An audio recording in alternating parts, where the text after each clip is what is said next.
After 25 plus years of weekly content, you'd think that Detective Conan has given us some compelling character development.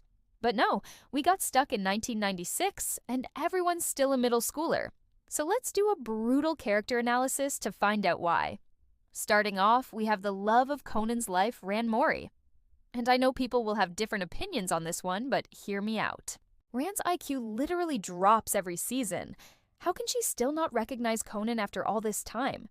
At this point, it's not even a mystery. It's supernatural. The series would rather make her dumber than actually address the elephant in the room.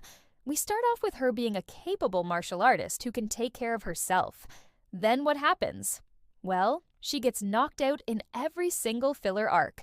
And even in serious arcs, she still needs to be rescued by Kaido, even though she's an accomplished karate cho.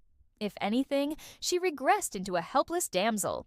Now, to be fair, the series did try to explain this away by having her lose her memories, but then they just brought them back without so much as an explanation.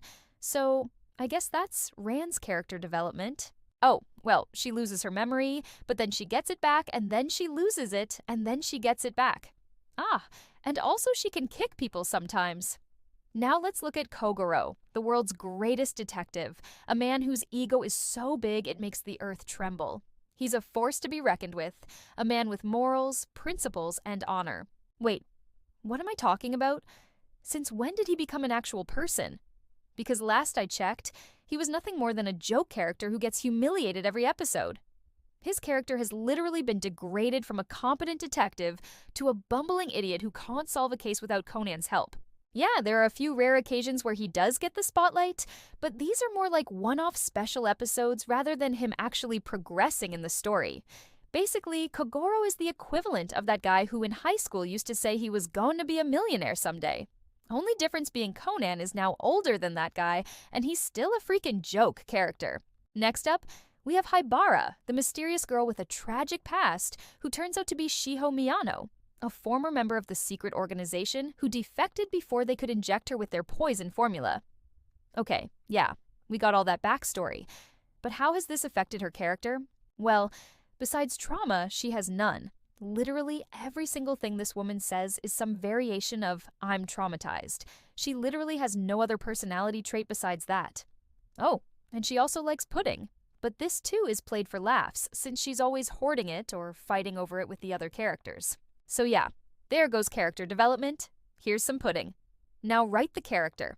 Now let's look at the detective boys, a group of kids who are supposed to represent innocence, curiosity, and the wonder of childhood. Yet somehow, they all seem stuck in kindergarten. They never grow up, never learn, and make the same mistakes again and again and again and again and again. Well, besides Conan, because he's the only one who actually gets any character development. He solves cases, makes deductions, and has brilliant insights. While the rest of the gang either causes trouble or provides comic relief, the series seems almost afraid to acknowledge the fact that they're actually kids. They should go to school, but no. Let's have them play around in the park instead. Finally, we have Shinichi himself, a teenage boy who mysteriously disappears for 24 hours, only to return as a child. Now you might ask, hey, maybe those 24 hours were enough time for him to age up. Well, no, because apparently those 24 hours are the longest day in the history of anime. Just think about it. In less than a day, he manages to get married, buy a house, have kids, and become an old man. It's almost as if the series is trying to kill him. Maybe it is. Maybe Shinichi is actually dead and we're all just living in his subconscious. That actually might explain a few things. So yeah, Detective Conan is great and all, but if you're looking for actual character development, you might need to look elsewhere. Also, please don't sue me. Thanks for watching and see you next time.